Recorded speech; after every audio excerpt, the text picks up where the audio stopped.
everybody, it's Romania Black, and we are sadly on our fourth and final installment of JANUYAOI!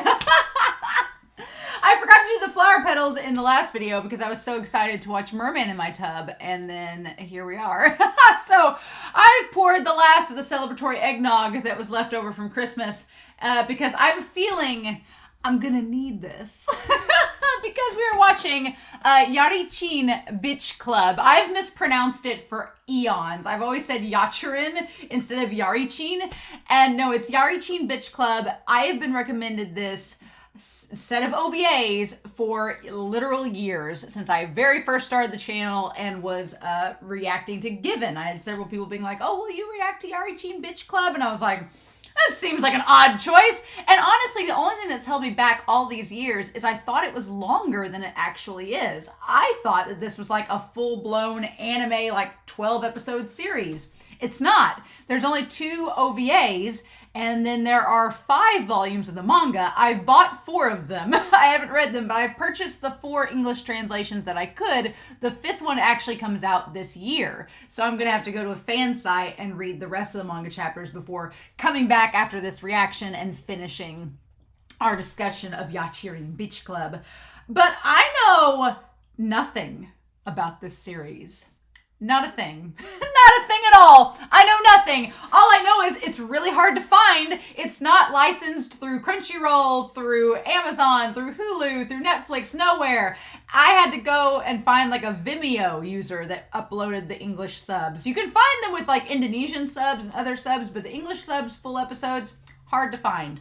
So I managed to find them on Vimeo, which is not a sketch site like some of the others I've watched through. I didn't want like a pop-up boob shot to happen mid-episode, which judging this JANUYAOI, the testosterone might need a boob shot. But I don't know anything about this series. All I know is that I have a feeling I'm going to need this just because it's been highly recommended, and I've heard some of the comments be like, oh, you need to watch it. It's fun. So far, JANUYAOI, we've had a very classic. I feel it's good to bookend. We start out with a foreign love affair this year, which was a 2 OVA thing with several volumes of the manga. Start out with that. A nice, classy, late 90s, early aughts BL. Very nice. Then we moved into Hyperventilation, which was like a cool, new, modern BL, which I'm like, yes, all about it. Then we went to Merman in My Tub, which was a should-be BL that was very wholesome, sweet, and innocent. Surprisingly. And now we have a Yarichin Bitch Club, which, will it be as wholesome and sweet as innocent as Merman in My Tub? Well, the word bitch is in the title, so I don't know. I'm so curious about the name. So curious. I don't know what to expect out of this at all, but it's our final entry for JANUYAOI. It's been highly recommended. I've wanted to watch it for a long time, and this was honestly the very first entry I chose for this year. I knew I was going to watch this the moment I was done with 2022's JANUYAOI. I'm like, Yarichin Bitch Club is going on next year if I don't get to it first. And here we are. So why not go out with a bang, right? Right? So here we are. So what should we expect out of this? I don't know. But we're going to find out. So let's not waste any more time, y'all. I hope y'all enjoy this final entry for this year's JANUYAOI. We're going to start Yarichin Bitch Club, and we're going to do that here in 3, 2, 1. And you know what? Let's turn the volume up just a slight bit and see what we're in for.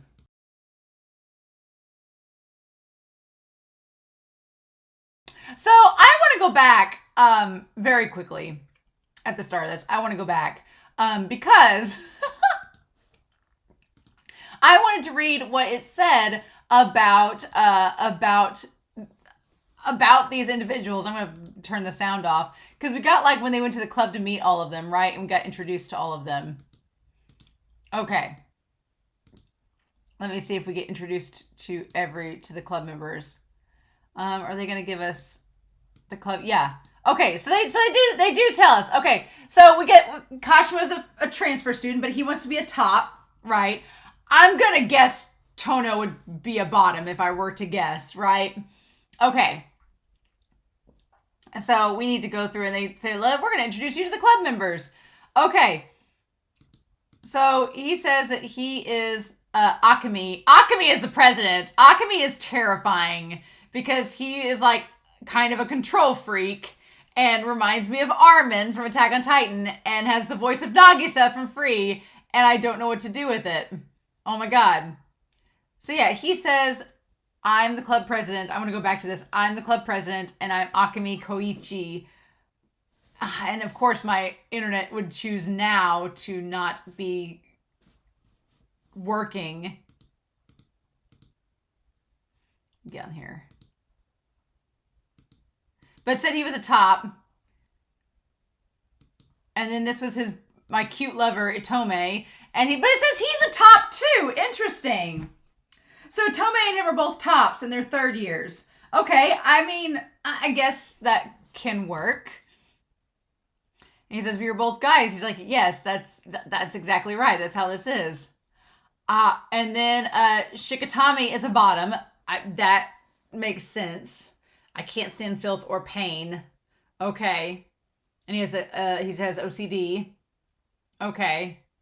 And I like Tono's like, what are you talking about? Sex? What is this? What's happening? And Kishima meets him immediately. I feel like Tatsu is played by Junichi. Yeah, Tamu's played by Junichi. He's a bi. It says bi, so maybe that means he switches, right?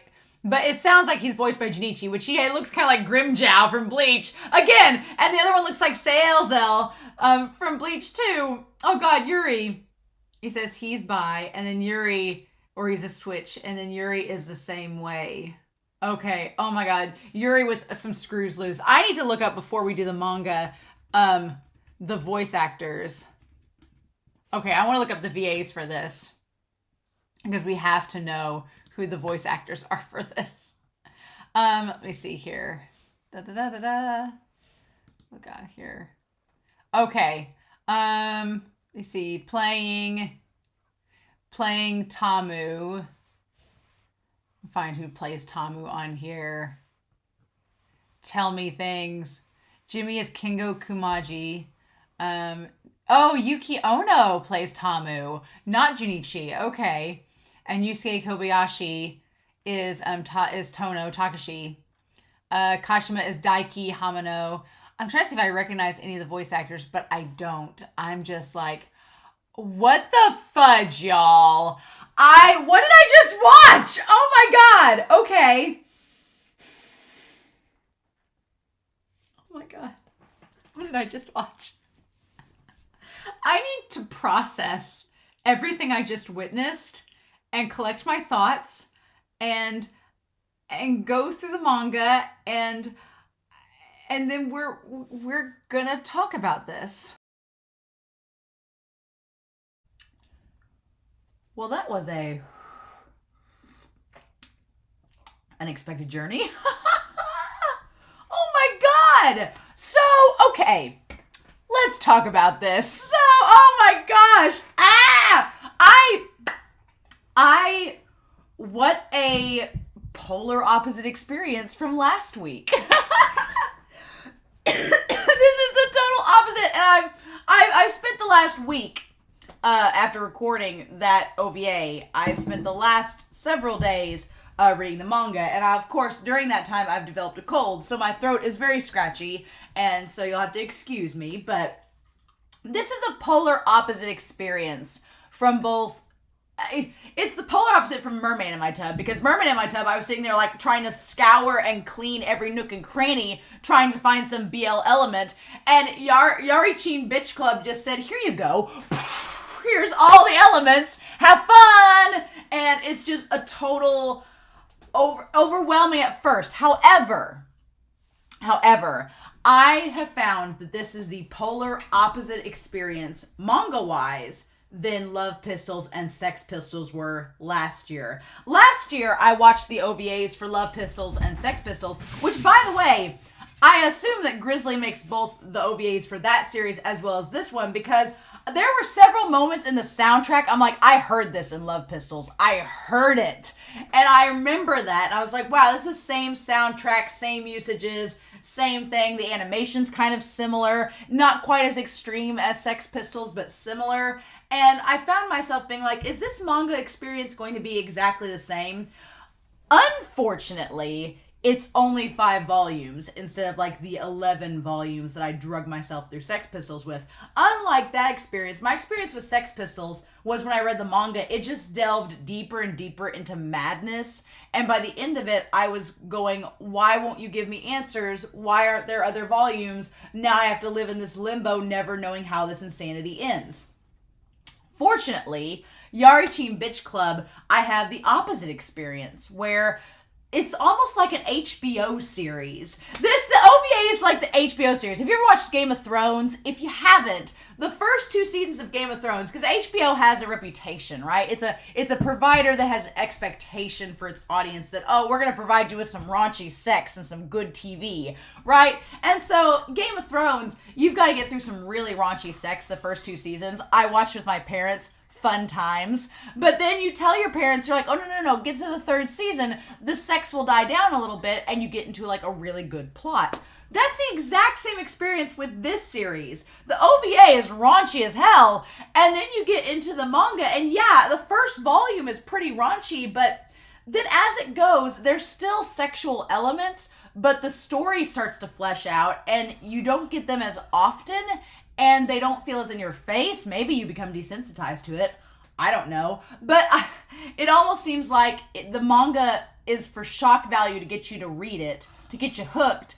And then once you actually get into the story, I found myself diving into these characters, as we'll go over with Whiteboard Coon, and talk about them. And you just kind of end up really caring about these characters and wanting to know more about what's going to happen to them. And unlike Sex Pistols, where by the end of like volume 10, I was going, I need this madness to stop, but it won't.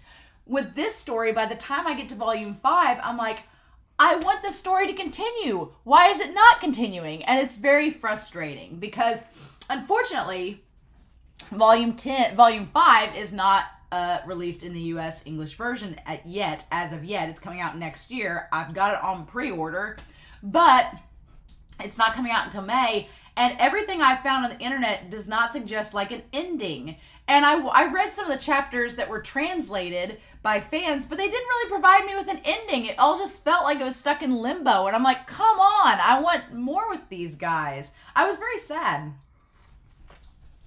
by the end of this series because I wanted more Yarichin Bitch Club, and I couldn't find it. So I hope the mangaka creates more chapters. I hope that something else comes of it because I ended up really, really caring about these characters, getting invested in this damn love triangle, and then I'm left hanging, and I'm like, Yarichin Bitch Club, what the fudge? So, we need to talk about this series. Now, unlike other manga reviews where I've done a deep dive and gone with you plot point by plot point, I am not going to do this with Yarichin Bitch Club because I feel you should go out and read the manga. There are only 4 volumes with English translations. You can get them ebooks or print copies. The digital copies are not as expensive.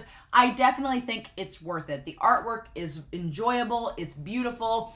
If you like spicy stuff, you're not going to be disappointed. The penises are not covered in glitter. It's a real thing. They just did that to censor in the OVA. And the story is actually really good. And I really like it. There are a lot of tropes. I could definitely see why some people are like, but we'll talk about those tropes. But I'm not going to spoil the plot for you because I'm just going to kind of gloss over it because I think that going out and actually reading this series is definitely worth it. With Sex Pistols, I don't want anybody to suffer through that garbage, so I was happy to detail out for you. But this, instead I want to go character by character and kind of detail the plot points about these characters, what I like, what I dislike, and things that leave me hanging that I want more of. And kind of talk more about them. So I guess we could start out with Takashi. Now, I did the horoscope signs, the zodiac signs for these characters. The only one I didn't do it is Jimmy, because we don't find out Jimmys in the story. But Takashi Tono is our main boy, our green-eyed boy. He's our everyman, and he's a Capricorn.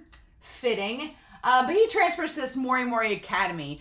Again, it's Ouran High School Host Club, but R-rated, right? And it's basically this all-boys academy in the mountains where all these rich preppy boys go to. There's nothing to do there. There's no girls around, so they're all like, we're teenage boys that have hormonal pin-up frustrations, and so the Yarichin Bitch Club allows them to sexually release their frustrations because they're just a group of guys that like sex. And this is the way they can get it. So, can we blame them? But yeah, but Tono has no clue what he's joining. To be fair, Tono stays in the Yarichin Bitch Club. He could have transferred out, but he stays. So I'm kind of like, you could have left and joined the soccer club with Yachan, but you don't. You know. So things about Tono. What I like about it is that initially he is friend-zoned by Yachan. He initially thinks that Yachan, like in the OVA, is into his cousin. We find out that's not the case. No, we learn quite a lot about them. So there are going to be some mild spoilers with the characters, but I'm leaving a lot out. I decided to just gloss over the highlights. Y'all, I highly encourage you to go read the series to get the full scope of everything. But we come to find out that Yachan, I guess I might as well skip over to Yachan, who's Yaguchi Kyosuke, who's an Aries. A Taurus's mortal enemy, but you know what? I actually like Yachan a bit. I do like him a lot. I'm torn with him and Kashima, and we'll talk about why. But Yachan, he seems really upbeat and friendly, as we see in the OVA, and he's in the soccer club. He asks Tono to join the soccer club with him instead of the photography club, but Tono says that he's not good with balls, aka sports, and or other things, and instead joins the photography club, which is the Yarichin Bitch Club, instead. But Yaguchi has a secret. He's actually a dick. He's a nasty person. He is not nice at all. It's all an act. It's all a front to gain friends. And that's kind of his big storyline. He tells Tono initially that he's not gay. He's like, oh, you're into Kashima? I'm not into that at all. And then the whole thing with the touching glass and the OVA and everything, where he says he's embarrassed about everything. Yeah, it comes to find out that this is all a big front. Right? Tamura calls him out. We'll talk about Tamura's character later. But I actually thought that him and Tamura were going to have a thing. We'll touch on that. But he has always been jealous and envious of his cousin Kashima because Kashima instantly makes friends and he's so nice. And Yaguchi is not. He's just not a nice guy. He's like, I know I'm an asshole and I can't do anything about it. So when he goes to Mori Academy before Kashima transfers there, he decides to act like Kashima and try to get friends that way. And it works, so that's how he's been this whole time. But he's been jealous of him. And the thing about this love triangle forms between Yaguchi, Kashima, and Tono. It doesn't ever get resolved, which is why I want them to make more of this manga. It doesn't get resolved. Tono doesn't pick anybody. But initially, when Yaguchi finds out that Kashima likes Tono, initially he decides, oh, well, I'll get Tono to like me to make Kashima feel bad. And originally, I didn't like that about his character. I'm like, that's a really slimy and dick move. I don't like that. And so I didn't like his character for a very long time. And we kind of find out about Kashima. Kashima's a Pisces. I know Pisces who's exactly like him, so it makes sense. He is instantly friendly and accepts everything without question. Like, he joins the club and he's like, yep, cool, we're having sex. Awesome, can do. Even though he doesn't. But the one thing about Kashima is he has adorable expressions throughout the entire series. His expressions are adorable. I love them. He defends, the first month they do establish in this club that if you don't have sex, you get quote-unquote gangbanged, which we'll talk about that. But the first month, there are several guys that try to make the moves on Tono, and Kashima defends Tono and gets him off of him, which I really like. I like Kashima's like, no, back off, leave him alone. And so he actually comes out and admits to Tono that he likes him. First, he admits it to Yaguchi. He tells Yaguchi, he's like, oh yeah, I do love Tono a lot. And that's when Yaguchi decides that he's going to try to woo Tono over after Kashima admits that he likes him.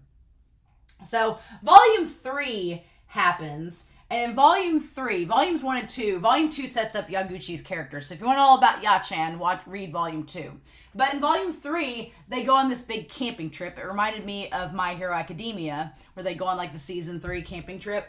But they all go on this camping trip, and somehow, in the midst of everything, Yachan and Tono get separated from the others during a thunderstorm and end up in this like little abandoned house.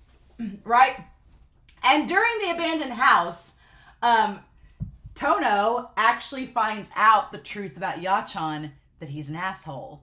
And how it's revealed is so good and hilarious. I'm not going to spoil it for you all. I encourage you to read it. It's a great reveal. But he finds out that Yaguchi's been faking it this whole time. And it's such a crux in the story because you expect Tono to find out and be like, oh, you're awful, you're really a dick, oh, I don't want anything to do with you. But that's not what happens. Instead, Tono, he hears Yaguchi's past through the stories that happened in Volume 3, and Tono's like, well, I wish you'd just be yourself. He's like, instead of trying to be somebody you're not, why don't you just be yourself? Because I think people would actually like you. You think that they wouldn't, but he's like, I think they would if you were just yourself and you didn't try to be somebody that you weren't. And that really gets Yaguchi to be like, oh, really? And Tono's like, yeah, we're not in grade school anymore. Like, people in high school, we're older, we kind of understand. If you're yourself, people will respect you more. And that gets Yaguchi kind of like to turn a new leaf. And in turning a new leaf, he realizes that he kind of likes Tono, for real. He's not just trying to fake it anymore. He's like, oh, well, Tono's like the first person to ever accept me for who I am. Even though Tamara, we'll talk about Tamara, does as well. He's like, oh, well, Tono, he kind of like, accepts me for who I am, so I think I might actually kind of like him. And so he has a sleepover at his house around the time of Volume 4, and it does not go well. Like, their sleepover doesn't go well. Tono has no clue that Yaguchi likes him. No clue. Tono thinks they're just friends. He doesn't know Yaguchi likes him romantically. And at the sleepover, Yaguchi actually realizes, like, shit, I do like him. This is a problem. Right? And so, Kashima, meanwhile, it's funny that you have these two characters. Yaguchi likes Tono, but won't admit it, and him and Tono are just buddies. And Kashima is very vocal about liking Tono. But the thing about it is that he finally admits to Tono that he does like him. He confesses to them shortly after Tono and Yaguchi's time at the camp together. And Tono says he's struggling with his feelings. He's like, I just don't know if I'm really into guys like that. He's like, I'm still thinking about it. I don't know. I've got to think about it before I agree or commit to anything. And Kashima is like, okay, well, I'll respect that, but I also will remind you constantly that I love you. And so it's almost endearing how kind Kashima is about the whole thing, even though it is very much him just trying to like put the moves on Tono the entire rest of the 2 volumes that we have left.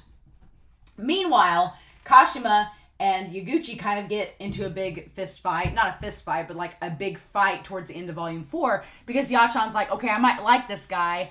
You need to get away. And Kashima's like, no, I love him. And they have this big fight and everything. And Tono ends up breaking up the fight and tells Yaguchi to reconcile with Kashima. And then this big love triangle starts between the 3 of them. And what's sad is, as of Volume 5, the love triangle's not resolved. It's still ongoing. And it's kind of crazy because there's a part of me that I kind of feel like I was Stockholm syndromed in to liking Kashima and Tono. Because at first, when they have the gangbang in the OVA, it kind of plays out the same way in the manga. But Akemi, which we'll talk about in a minute, was kind of like, I didn't really want to do it with you guys anyway. You're not my type, whatever. But Kashima seems all on board with the relationship, but then it's kind of weird because I almost feel like I don't like that because I feel like Kashima, he likes everything so much, does it feel genuine? Whereas with Yaguchi, it starts out as a game, but then it's kind of like the she's all that thing where it started out as a bet but ends up being like the real deal. So I get torn because I like the relationship that kind of develops between Yachan and Takashi. I like that relationship, but then I also like how sincere, it's like love at first sight versus a developed relationship. And it's like, if you like both of these tropes, then it becomes this very hard love triangle where you're like, I'm kind of rooting for all 3, but what do I do with that? And unfortunately, the manga doesn't give us any answers. It just kind of like is like, well, maybe one day you'll find out an answer. I don't know. But yeah, so there's that. So that's those 3 characters in a nutshell. Then we have our other characters. Kichi Akemi, who is a Leo, aka Armin, is a 3rd year who is the president of the Yarichin Bitch Club. And we should probably establish these 3. We don't really know anything about top or bottom with Yaguchi because he didn't think he liked guys before he realized that he likes Tono. Tono has not confirmed that he even likes guys or that it's a thing. Kashima thinks he's a top. Cool. Akemi is a top. 3rd year. Hates women. And we find out that he is gay. He hates women. Mainly because we find out that he was dating Itomi's older brother, who was one of the founding members of the club. And it's really sad because he seems to be harboring these lingering feelings for Itome's older brother, but his older brother has moved on and married a woman and had a kid. And so he just despises her and everything she represents. So that's kind of a big crux with his character. And he struggles with trying to get over Itome's older brother and secure a relationship with Itome. And Akemi is very scary as a character because he seems very threatening, but he has a lot of insecurities. A lot of insecurities, as you would expect for his type of character. And the series kind of explores those insecurities and how he's trying to deal with them. And we don't get a whole lot with Itome, who's a Libra. Makes sense. He's a third year. We find out that he's top. I remember in the OVA asking, like, well, how can he be a top and Akemi be a top? We find out that he only bottoms for Akemi and tops for the other guys. And Akemi is okay with Itome being with other men because he tops them and they're different than Akemi. They're not special like him. So again, feeding into that insecurity that he has. But he seems very shy and cool, and it is revealed throughout the manga that, like, the first quota, when they're about to, like, tell Kashima and Tono they haven't met their quota yet, Akemi asks Itome who he's had sex with, and he admits it's only been with Akemi. So there's questions of whether Itome is really into the club or not, and Akemi questions him. Their storylines aren't as prevalent as the others in the series, but they're fine. I wish we had more with Itome because he's a really cool character, and I really like the moments. Tono gets moments with all of these characters, with the exception of Yuri. Tono doesn't really get any time with Yuri because Jimmy has all of it, which is fine. But he shares time with all the other characters, and I really like Itome when he's present in the story. I just wish there was more of him, basically. But I didn't have room on Whiteboard Kun for all these guys. So, we had to whip this over, reverse it.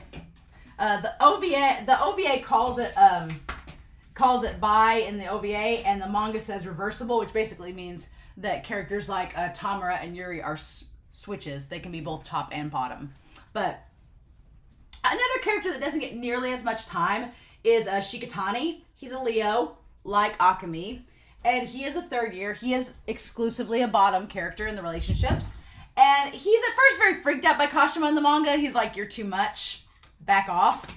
And then we find out he's a germaphobe, but he also likes cosplay and role-playing in relationships. And his big storyline is that we establish that teachers sometimes solicit students, which is it's a thing in this series. I'm not about it, and I especially don't like the relationship that Shikatami has with his teacher at the school, because the teacher kind of blackmails him. We find out that Shikatani has told Akemi about his very first relationship. His first crush was with a guy that didn't reciprocate those feelings and actually was quote-unquote disgusted by Shikatani. So he has some, like, trauma from that.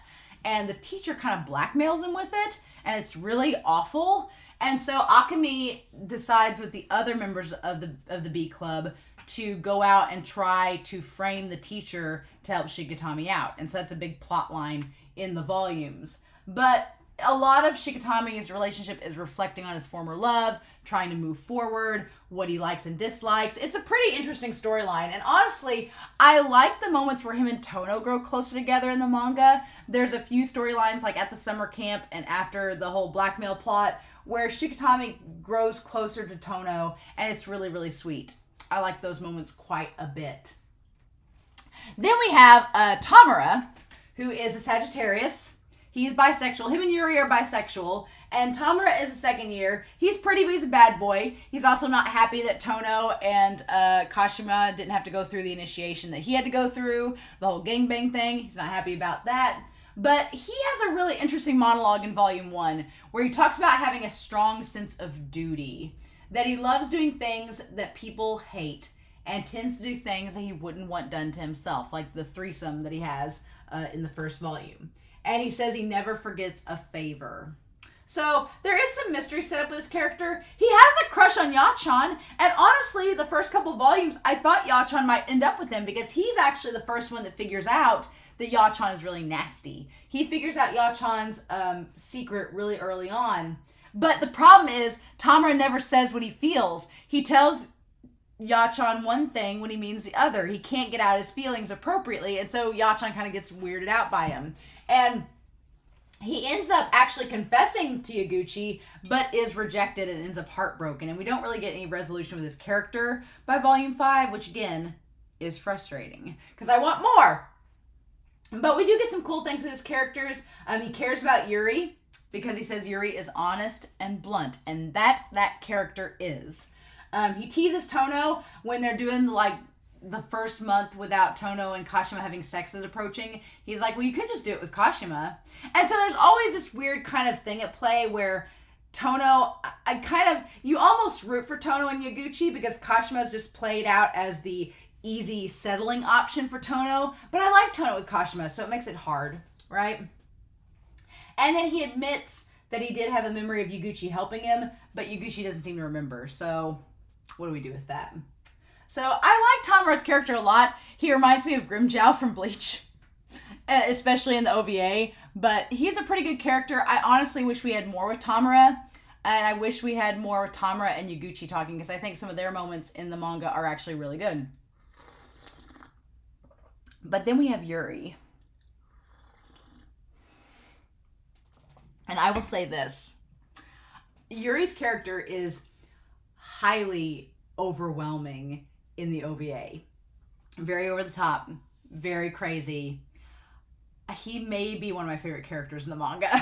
Because we find out so much more about him in the manga. So he's a second year. He's the vice president of the club, which makes a lot of sense. He's the vice president.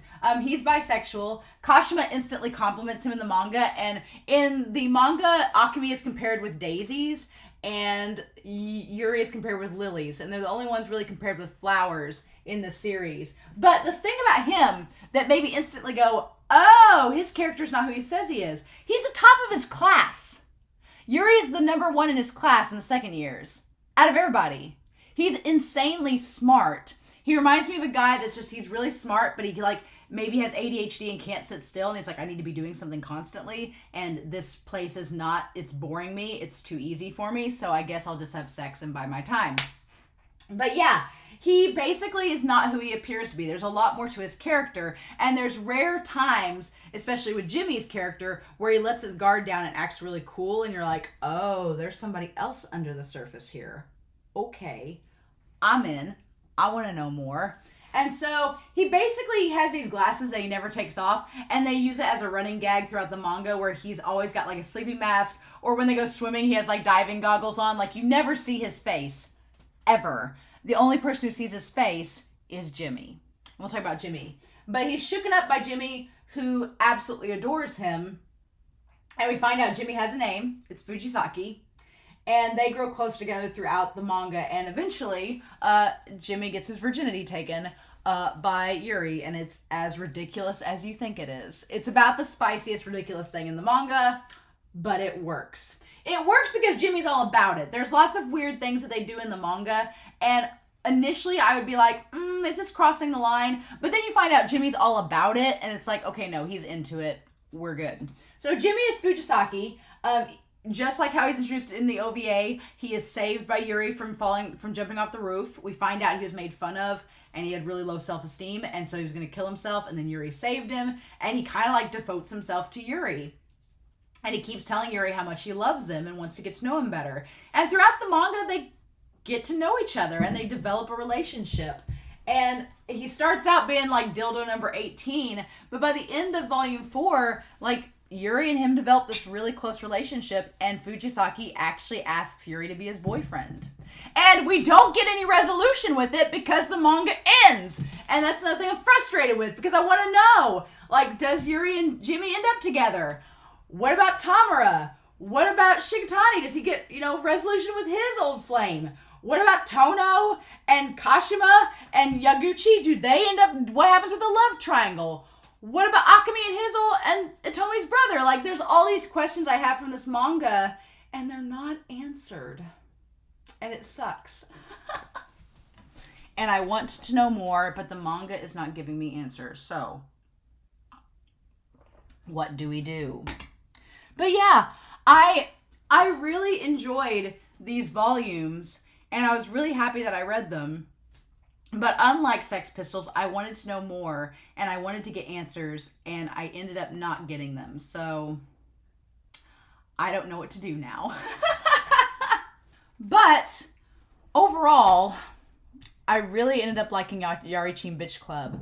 I think that there's elements in the series that I do think they can cross a line. I personally like the non-consensualness of different things. I think that the gangbang scene in the OVA is probably the most controversial about it all.